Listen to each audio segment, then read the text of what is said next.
करे। जिस जगह पर वो बैठे हुए हैं, खुदावंद उस जगह को अपने पाक के मसा से भरे, सारी डिवाइसेस को अपने पाक और जलाली खून में रखे, ताकि डिवाइसेस इसी तरह स्मूथली चलती रहें और हम खुदावंद की उस जिंदा आवाज़ को सुनने वाले हों और इस कलाम को अपनी ज़िंदगियों में अपनाने वाले हों और इस कलाम को हम दूसरों तक पहुंचाने का बायस बने। बड़ी इज्जत और एहतराम के साथ मैं पास्टर नतनएल को दावत देती हूँ कि वो आए और खुदावंद की कलाम की सच्चाइयों को हमारे साथ शेयर करें। ओवर टू यू पास्टर जी। बिस्मा रबना सैयदना यीशु मसीह, जिंदा खुदा का बेटा, हमारा नजात दहिंदा, जनाब यीशु के बाबरकत नाम में आप सबकी खिदमत में इस खाकसार का सलाम पहुंचे। खुदा उनका शुक्र करते हैं कि उसने एक बार फिर हम पे फजल किया कि हम खुदा के कलाम को सीखें। कि ये प्रस्तश का जिन्होंने अपने लबों को अपने खुदा के जलाल के लिए खोला, शुक्रगुजार। सिस्टर जी, आपका शुक्रगुजार हूं कि आज कहानत की जिम्मेदारी को ऐसा तरीके से निभा रही। सिस्टर नसरीन का शुक्रगुजार हूं जिन्होंने दुआएं खैर की। अजीजों, आज का कलाम भी उस खुतबाए अजीम यानी पहाड़ी वाज ही से लिया गया है, जैसा कि हमने गुजरे जुमा को सुना। आज का टॉपिक बहुत ही उम्दा टॉपिक, जैसा कि आपने इश्तिहार में देखा होगा कि तुम दुनिया के नमक हो।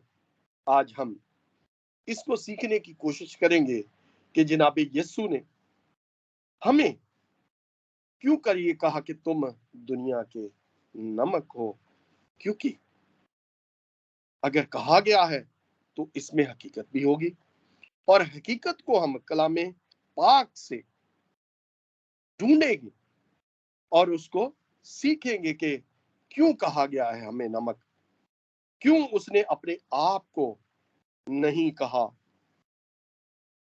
क्योंकि अगर हम कलामे पाक को आगे की आयत को देखते हैं तो वो कहता है कि तुम दुनिया के नूर भी हो, और अपने आप को भी ये कहता है और सही कहता है।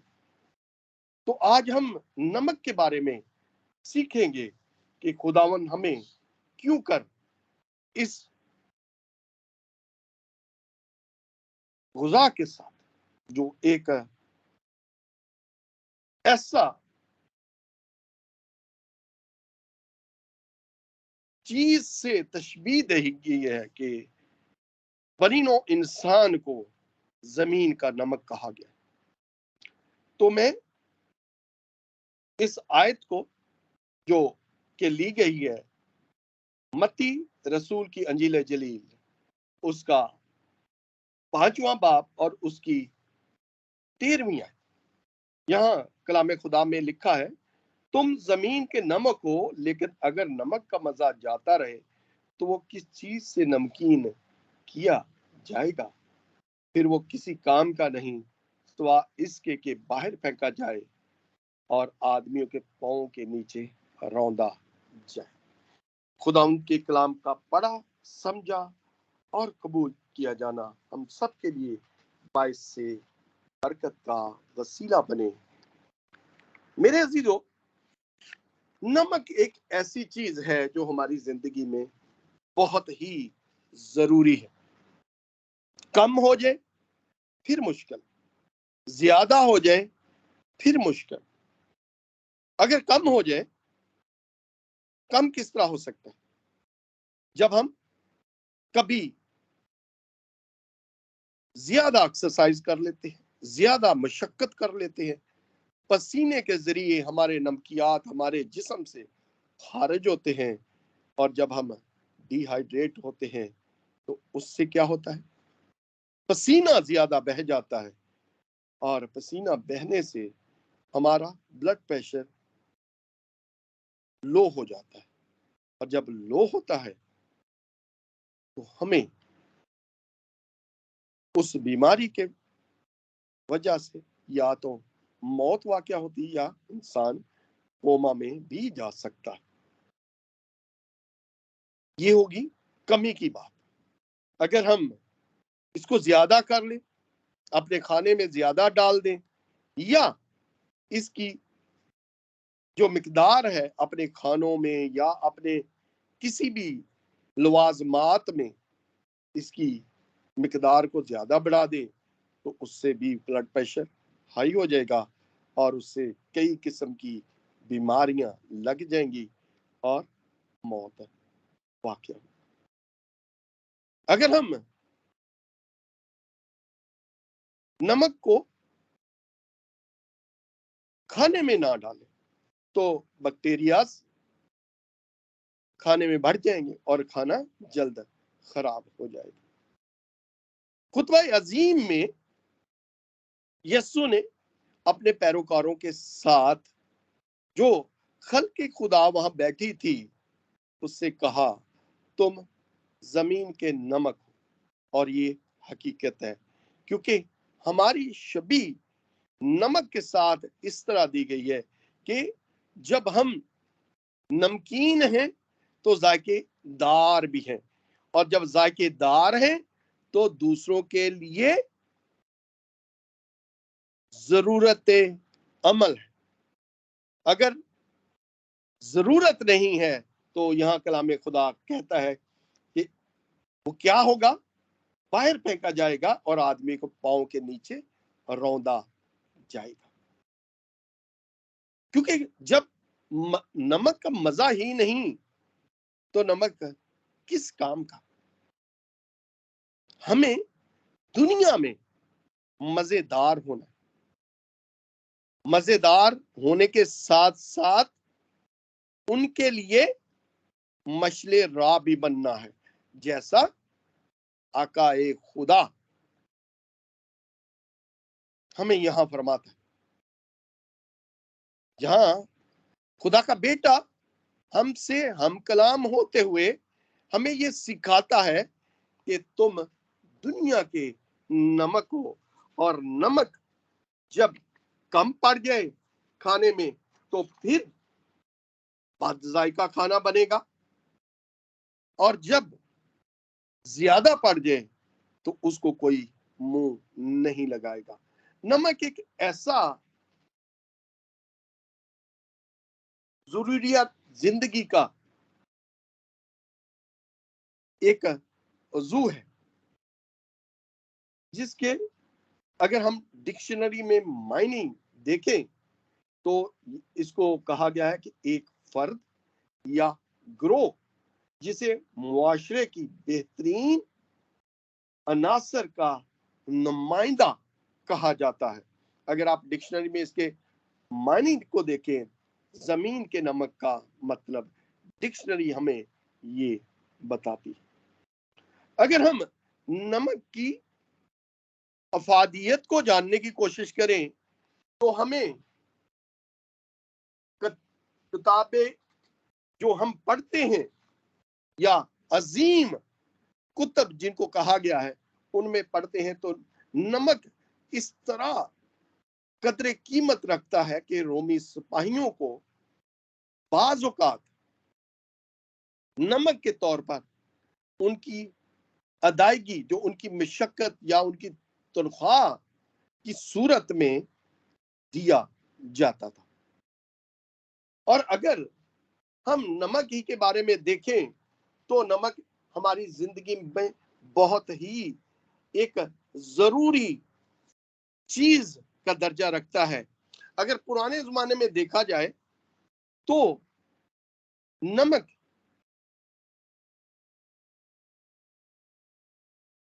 गोश्त को स्टोर करने के लिए उसके ऊपर छिड़काया जाता और गोश्त को नमक के जरिए सुखा कर स्टोर किया जाता था। अगर हम पुराने जमाने में देखें तो वहां पे आपको फ्रिज या रेफ्रिजरेटर या कोई भी ऐसे कूलर नहीं मिलेंगे जिनमें चीजों को स्टोर किया जाता है। अगर और इसकी इफादियत को देखें तो यूरोप में जो जब बर्फबारी होती है तो वहां पे नमक का छिड़काव किया जाता है। अगर आप रेस्टोरेंट्स में देखें तो आपके टेबल पर काली मिर्ची या उसके साथ कुछ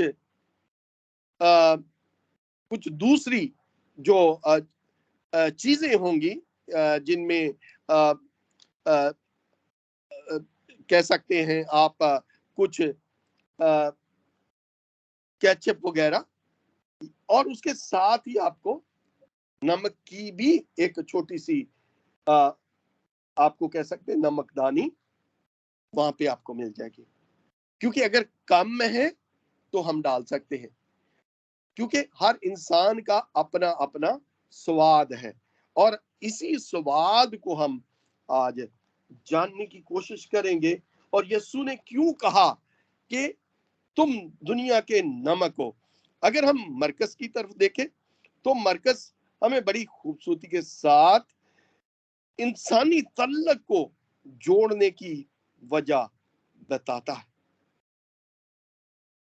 क्योंकि वहां पे मरकस अपनी अंजील जलील में हमें बड़ी खूबसूरती के साथ ये कहते हुए कहता है, नमक अच्छा है।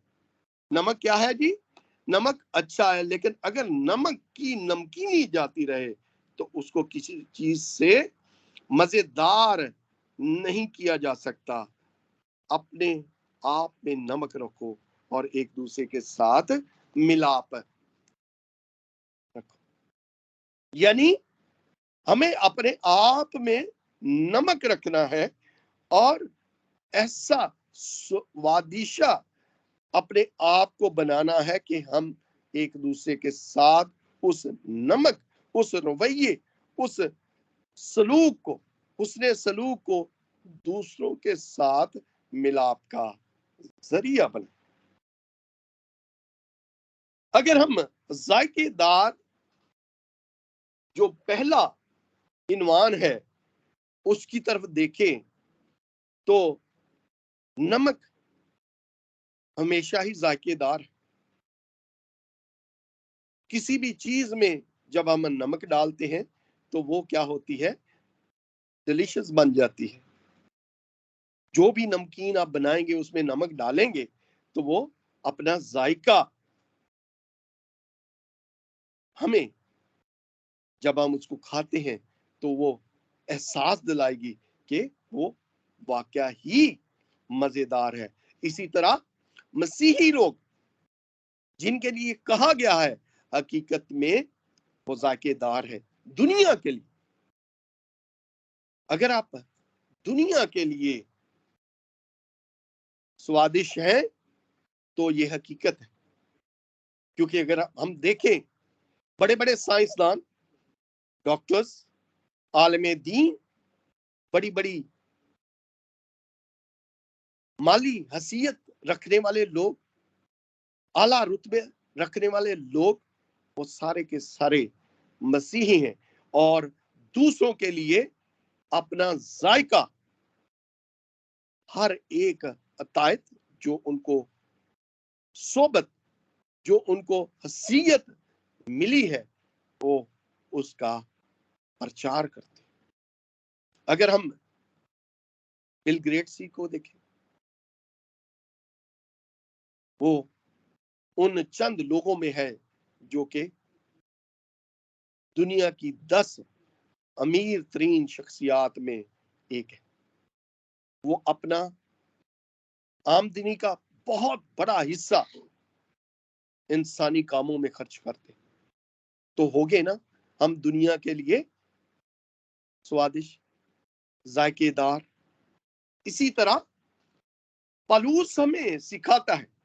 मैं पास्टर जी से गुजारिश करूंगा कि पास्टर जी अपनी अपनी बाइबल अपने पास जरूर रखिए, क्योंकि कुछ हवाला जात हैं जो आपने मेरी मदद के लिए पढ़ने हैं।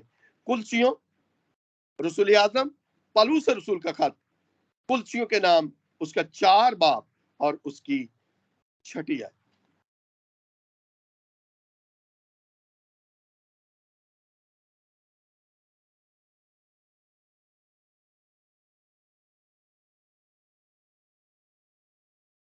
जी पास्टर जी, आप हमारे साथ हैं?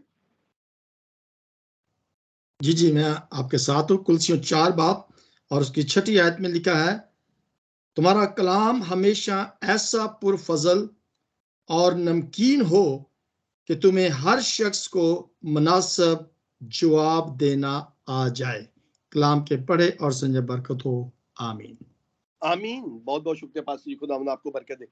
तुम्हारा कलाम, तुम्हारा चाल चलन, तुम्हारा बोलने का अंदाज ऐसा पुरफजल हो, मसीह की तालीम के ऐन मुताबिक हो और नमकीन हो, स्वादिष्ट हो। जब आप दूसरों के साथ बातचीत करते और आप इतने नमकीन होने चाहिए कि आपको उनके जवाबों जो आपसे पूछते हैं आसानी के साथ, ऐसी रूहानियत के साथ और खुदा के फजल से जिसका वादा जनाब यस्सु ने हमसे किया है कि पलूस क्या कहता है, तेरा फजल ही मेरे लिए काफी।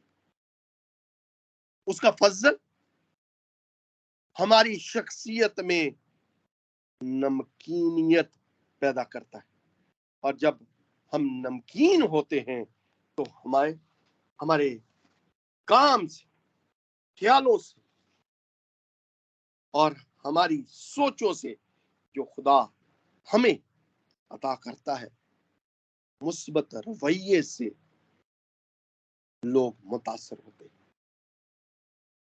अगर हम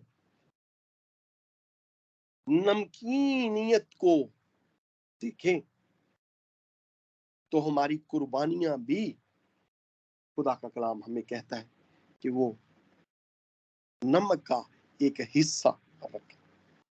खुदा हमारी कुर्बानियों को एक हिस्से में नमक को भी कबूल करता है। और ये हमें कहाँ मिलता है? हमें मिलता है अहबार की किताब में, जहां पे हुक्म खुदाबंदी है कि हमें क्या क्या उसके हजूर कुर्बानी गुजारनी। वहां पे नमक का भी एक ऐसा लाजमी रुकन दिया गया है कि हम अपनी हर कुर्बानी को नमक के साथ नमकीन बनाएं और खुदा के हुजूर अपनी उस कुर्बानी को रखें। पास्टर जी प्लीज पढ़िए अहबार की किताब, उसका 2 बाब और उसकी 13वीं आयत।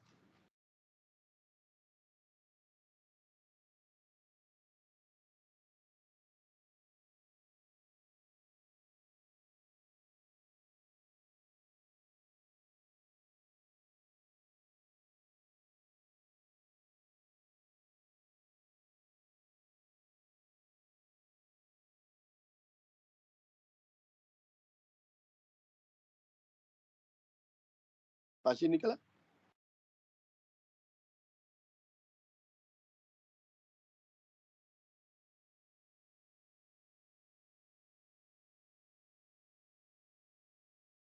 पास्टर जी? जी सर, आवाज ब्रेक हो रही है तो समझ नहीं आई मुझे। पास्टर जी अहबार की किताब, उसका 2 बाब, उसकी 13 आयत।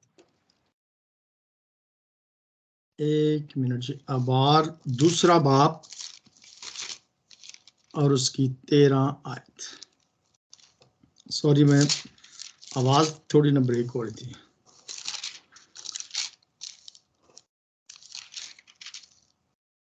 जी, अहबार 2 बाब और उसकी 13 आयत। और वो अपना हाथ उसके सर पर रखे और उसे खैमा इज्तिमा के सामने ज़बह करे और हारून के बेटे उसके खून को मज़बा पर गर्दा गर्द छिड़के। सर नहीं, ये अहबार की किताब, उसका 2 बाब, उसकी 13वीं आयत है सर। ओके, मैंने 3 बाब और उसकी 13वीं आयत पढ़ी है। नहीं सर, अहबार 2 बाब।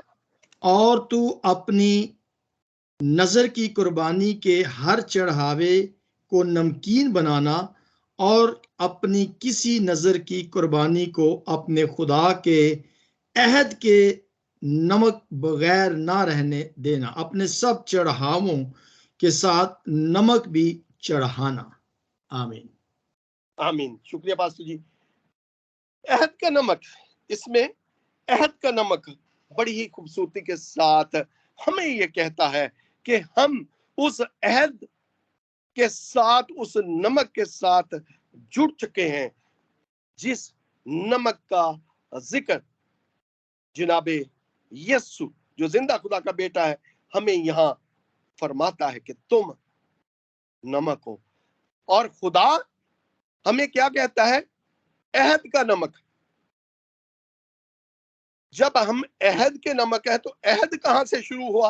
अहद शुरू हुआ अब्राहम से, और अब्राहम से खुदा ने अहद जोड़ा कि मैं तेरी नस्ल को सितारों की मानद और रेत के जरों की मानद बढ़ाऊंगा। इसीलिए हमसे खुदा ने अपना अहद जोड़ दिया, और उस अहद को निभाने के लिए उसने मूसा के साथ ये फरमाया कि तुम अपनी तमाम अनाज की कुर्बानी को नमक के साथ पकाना।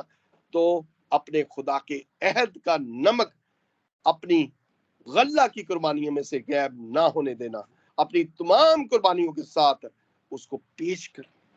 यानी नमक एक जरूरी चीज हो गई, और हम उसके साथ जुड़ते हुए उसके साथ उस अब्दी अहद के साथ जुड़े, और उस अब्दी अहद के साथ, दाऊद के साथ जब हम इस कलाम को जोड़ते हैं तो हम उसके बेटे और बेटियां बनते हैं, और उस दायमी अहद के वारिस बनते हैं जो उसने हमें सिखाया कि हमारे साथ एक दहमी अहद नमक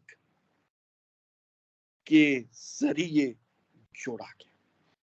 इसी को साबित करने के लिए दूसरा तवारीख उसका 13वां बाब और उसकी 15वीं आयत ये कहती है, क्या तुमको मालूम नहीं कि खुदावंद इसराइल के खुदा ने इसराइल की सल्तनत दाऊद ही को और उसके बेटों को नमक के अहद के साथ हमेशा के लिए दे दी।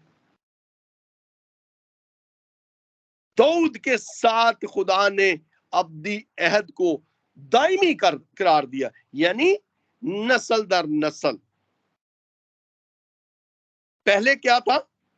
एक अहद था, और जब उसमें दाऊद शामिल हो गया और वही अहद जो हो गया वो दायमी हो गया, और दायमी अहद यानी नस्ल दर नस्ल जो यीशु मसीह तक बादशाहत में जुड़ गया, और उसी बादशाहत के वसीला से हम खुदा के बेटे और बेटियां कहलाए और उसकी मिरास के बराबर के वारिस बन गए, क्योंकि ये कलाम हमें कहता है।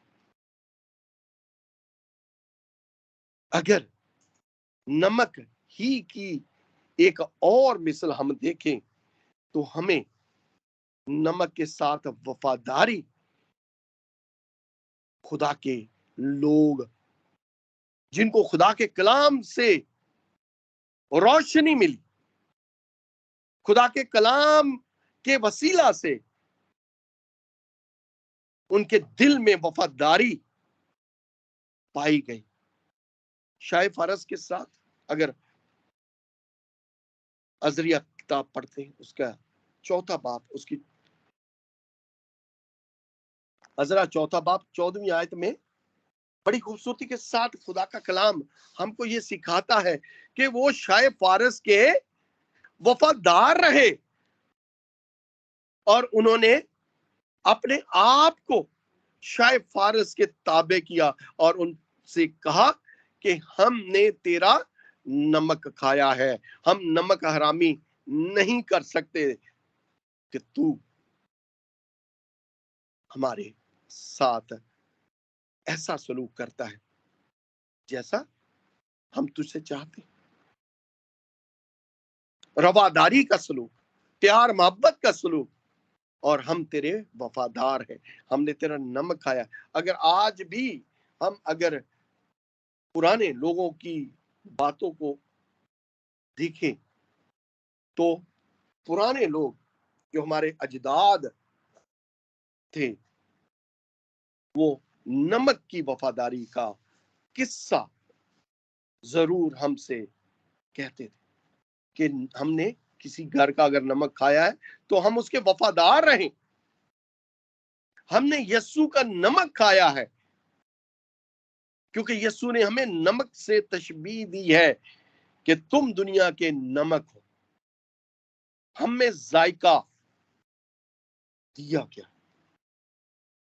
अगर हम इसको और भी देखें तो हमें गिनती की किताब में बड़ी खूबसूरती के साथ एक हुक्म खुदाबंदी दिया गया कि हम जो भी मुकद्दस चीजें, जो भी हमारी कुर्बानियां जो हम खुदा के हुजूर गुजरान थे,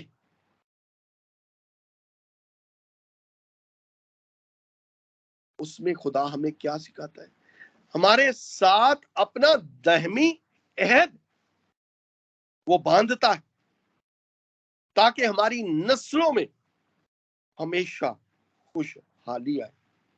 हमारी नस्लों के साथ खुदा अपनी वफादारी निभाए और हमें वो सिखाता है कि हम भी उसके वफादार रहें जैसा वो हमारा वफादार है। पास्टर जी पढ़िए प्लीज गिनती की किताब उसका 18वां बाब और उसकी 19वीं आयत।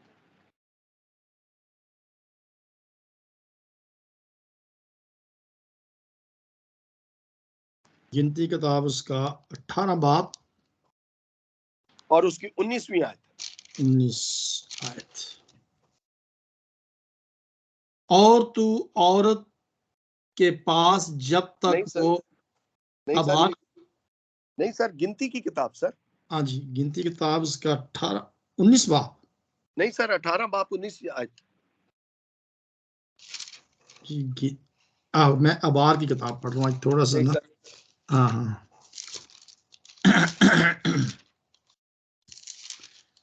जी, गिनती किताब उसका 18 बाब और उसकी 19 आयत। जितनी मुकद्दस चीजें बनी इस्राइल उठाने की कुर्बानी के तौर पर खुदावंद के हजूर गुजराने, उन सबों को मैंने तुझे और तेरे बेटे बेटियों को हमेशा के हक के तौर पर दिया। ये खुदावंद के हजूर तेरे और तेरी नस्ल के नमक का दायमी अहद है। आमीन आमीन आमीन आमीन। मेरे अजीजों, जब हम नमक हलाली करते, जब हम नमक में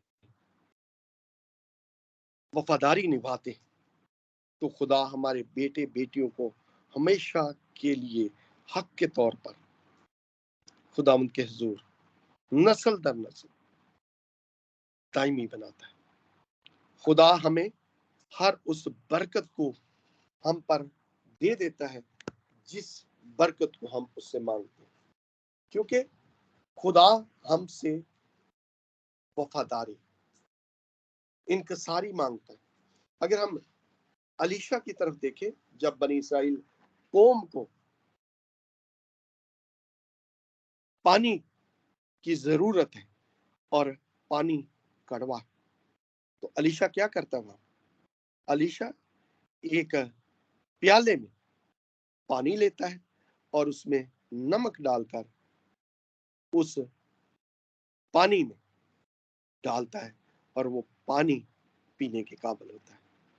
मेरे अजीज, नमक ऐसा चीज है जिस चीज से जायका बदल जाता है। अगर हम इसको देखें तो ये खाद के तौर पर भी इस्तेमाल किया जाता है। खेतों में जब कुछ ऐसे जमीनी हालात होते हैं तो वहां इसको फेंका जाता है और उसके सारे जो कड़वापन होता है जमीन का मर जाता है। काश्तकारी के काबिल वो जमीन हो जाती है। इसी तरह हम यीशु की खेती अपने नमक को बरकरार रखें ताकि हम में ऐसी फसल उगे जैसा यीशु चाहता है, और वो फसल यीशु की उस खूबसूरती को बयां करे कि हम उसके खून खरीदे, अपने नमक को अपने में बरकरार रखें ताकि हमारे नमक के वसीला से लोग बरकत पाए। अपने आप में स्वाद लाइए, अपने आप में ऐसी खूबसूरती लाइए कि आपके नमक के वसीला से आपके आसमानी खुदा की लोग तारीफ करें और आपके साथ ऐसा रवैया रखें कि हम उसके खून खरीदे और उसके चिरागा की बेड़े। खुदावंद आज के कलाम के वसीला से हम सबको बड़ी बरकत दे और तौफीक दे कि हम हमेशा उसकी उस खेती की फसल को उगाएं ताकि उसकी फसल को दूसरे जब अपनी जरूरियात जिंदगी में लेते हैं तो एहसन तरीके से शेयर हो। आमीन आमीन आमीन।